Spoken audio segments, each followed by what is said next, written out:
We are now going to talk about Larbar and the Great War. This is the story of how our community changed forever. In 1914, about 13,000 people lived in the parish of Larbar, in and around the villages of Larbar, Stennismere, Carron and Carnshaw. Stennismere, with a population of 5,500 people, was the largest of the villages in the parish. The population belonged to the industrial working class. They worked in the ironworks and foundries and down the mines in the parish. But at the outbreak of the First World War, the lives of the people of Larbar changed forever. The ordinary people of Larbar and district was praised for their 50 independent stamp. They lived what was described as a settled and gracious life. They then had to contend, from August 1914 and over the next 4 years, with a truly brutal upheaval. The scale of those who challenged had never been experienced before, and afterwards it was true to say that nothing, absolutely nothing, could ever be the same again. The British Army fought mainly in the Western Europe between 1914 and 1918. The war began in August 1914 with the German Army's invasion of Belgium and France. On 16th of December 1914, Larbart's local battalion, the 7th Battalion of the Argyll and Sutherland Highlanders, arrived in France to do their bit. The battalion's first big push on the Western Front was the Battle of Loos, whose first day was 25th September 1915. For the first time, the British Army used poison gas, highlighting the horrific ways that modern technology had developed for the sole purpose of killing all our fellow human beings. This new technology would have been terrifying to those subjected to it. The First Great War was very fierce and involved many local soldiers. Sir Andrew Findlay was the first man from Larbert killed on September 15, 1915, the first day of the Battle of Loos, the first major attack by the British Army in the Western Front. It fell upon people like Andrew Findlay, resident of Trice Road, to answer the call of arms who had everyday jobs and very normal lives. Andrew was an engine driver with Jones and Campbell in Larbar before he enlisted in September 1914. In May 1915, after limited training, Andrew went to France, and 6 months later he was reported missing. It was not until 1 year later it was presumed Andrew was killed in action. Like the 21,000 of his fallen comrades at Loos, Andrew's body was never recovered, and he has no known grave. Their memory is marked by the name being engraved on the panels at the Loos Memorial. The battalion war diary on the 10th Argyll and Sutherland Highlanders only mentioned the use of gas when it noted that the saps in the front firing line could not be used for the deployment of the battalion at the start of the advance.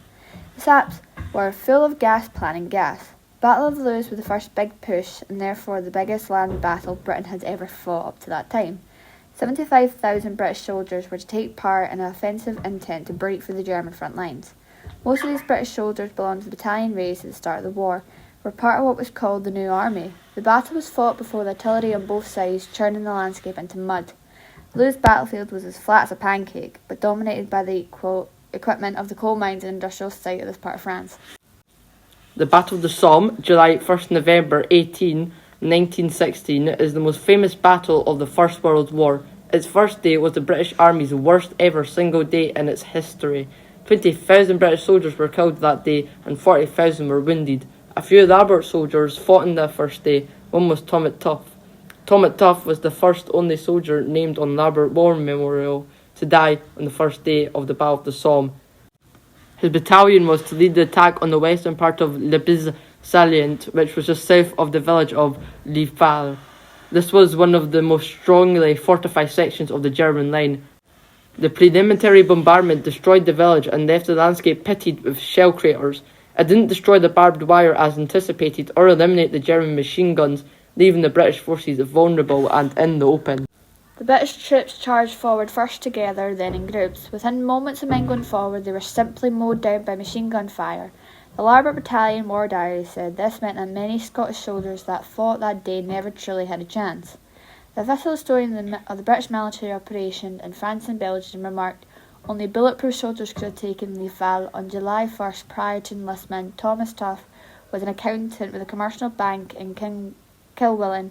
Having served as apprenticeship with the bank in Falkirk, he enlisted in September 1914. He went to the Western Front late in November 1915. At just 24 years old, Thomas lost his life. His parents lost a child, and the lives of all who know him changed forever. We thank our forebears, the servicemen and women, for their sacrifices. Let us remember them. They shall grow not old, as we are left grow old. Age shall not weary them, nor the years condemn. As the going down of the sun and in the morning, we will remember them, lest we forget The horrors of the trenches and the lives of these men were thrown in to be best explained through this poem, Suicide in the Trenches. I knew a simple soldier boy who grinned at life in an empty joy, slept soundly through the lonesome dark, and whistled early within the lark. In winter trenches, cowed and glum, with crumbs and lice and lack of rum, he put a bullet through his bane. No one spoke of him again. Just mug-faced crowds and kindling eye, who cheer when soldiers, lads march by. Sneak home and pray you'll never know the hell where youth and laughter go. What would you give up for freedom? What would you sacrifice for your future?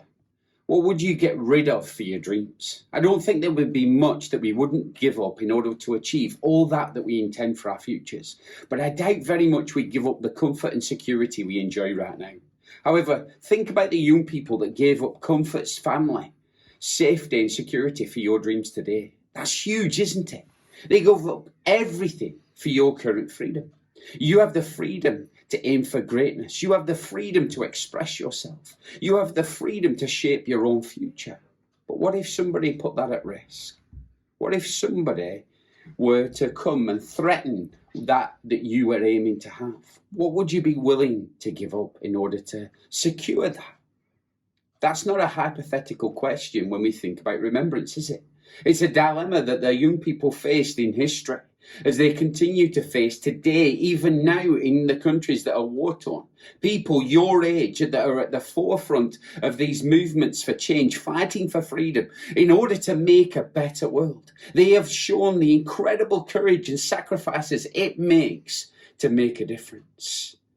Think about it this way. You have the freedom right now to explore your own interests, to learn to express your thoughts and connect with others. But what if all that was put at risk? These freedoms that you have right now were not handed to you. They were earned through sacrifice and struggles for those that had gone before you. They fought for your right to be yourself, to dream big and to shape the world that we live in now. Isn't that amazing? Isn't that priceless? Isn't that a challenge? This is an incredible challenge to me, because as I look at the freedom I enjoy, I'm forced to ask, what will I do with what I've been given? There's a Bible verse in John 13:34 that says this: love others as you have been loved. That is to say, if we really value others or the sacrifice that others have made, then we need to make the most of what we've been given. We remember today that we are part of a legacy, and you are part of a legacy of young people who have made sacrifices for the greater good. What will you do with the freedom and the opportunity that you have? How will you contribute to this world and make your mark? Your choices and actions today will shape the future for not just yourselves, for the generations to come. What will you do?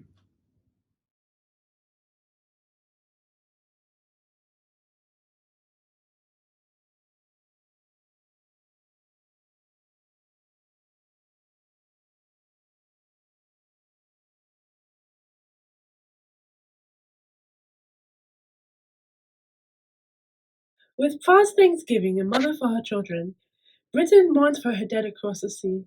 Flesh of a flesh they were, spirit of a spirit, fallen in the cause of the free. Solemn the drums thrill, deaf, august, and royal sings sorrow up into immortal spheres. There is music in the midst of desolation, and a glory that shines upon our tears. They went with songs to the battle. They were young, straight of limb, true of eye, steady and aglow. They were staunch to the end against odds uncounted. They fell with their faces to the foe. They shall not grow old as we are left to grow old. Age shall not weary them, nor the years condemn. As the going down of the sun, and in the morning we will remember them. They mingle not with their laughing comrades again. They sit no more at familiar tables of home. They have no lot in our labour of the daytime. They sleep beyond England's foam. but where our desires and our hopes profound built as wellspring that is hidden from sight, to the innermost heart of their own land, they are known as the stars and are known to the night. As the stars that shall be bright when we are dust, moving in marches upon the heavenly plain. As the stars that are starry in the night of our darkness, to the end they remain. They shall grow not old, as we that are left grow old. Age shall not weary them, nor the years condemn. At the going down of the sun, and in the morning, we will remember them. On this important day of reflection, we carry with us a shared legacy in bravery and sacrifice. Remembrance Day unites us in a timeless narrative of courage from the heroes of the past to the modern day defenders of peace. The poppy, a symbol of hope in the face of adversity, continues to remind us that the human spirit can flourish even in the harshest of conditions. It is our collective duty to ensure that the sacrifices of those in the armed forces are not in vain.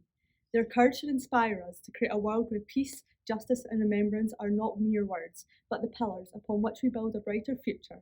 Let us here at Larbert High School be on that front line of that future, forging a path for a more harmonious and just world for future generations to come, lest we forget. While we remember the sacrifices of the past, it is essential to recognise that the spirit of Remembrance Day extends beyond the confines of history books. This day serves as a bridge between generations, linking the heroes of the past to the brave men and women currently serving in conflict zones around the world. As we stand here today, our thoughts extend to the countless soldiers, like those in Ukraine, who are upholding the very values we hold dear, values like freedom, justice, and peace. These modern heroes are the torchbearers of a legacy that continues to shine a light on the darkest corners of the world. But let us not forget the families of these soldiers, who endure their own kind of sacrifice.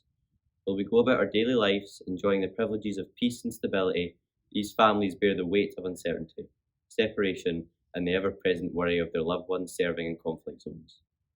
Their strength and resilience are a testament to the profound impact of service, not only on the individuals in uniform, but on those who hold them dear.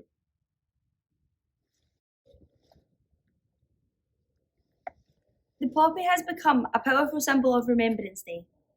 You might wonder why this little flower is so significant. Well, it all goes back to World War I.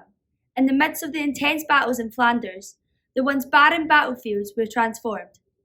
Bright red poppies began to bloom amid the destruction and horrors of the war, quickly becoming a symbol of hope and renewal. So when you wear a poppy or see one on Remembrance Day, it's not just a flower, it's a symbol of tribute, respect, and gratitude. It's a way for us to honour those who served and gave their lives for the peace we enjoy today.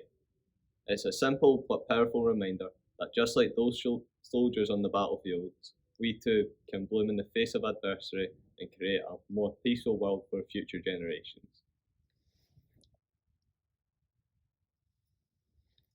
Today, on the 11th day of the 11th month, we remember and honour those who sacrificed so much for our freedom. It is easy to forget the past in our busy lives, but it's crucial to take a moment and reflect on what these heroes did. Often these heroes we commemorate were not that different to us. Many of them were the same age or a couple of years older, and yet they faced challenges that we could never imagine. While we walked to school, these heroes walked across the battlefield, knowing that they may never return. They stood resolute in the face of adversity, showing us what it truly means to be brave. Despite Larbert's small size, a large number of courageous soldiers answered the call to serve during both world wars. Their collective sacrifice fostered a deep sense of unity and remembrance, and still thrives in our community today.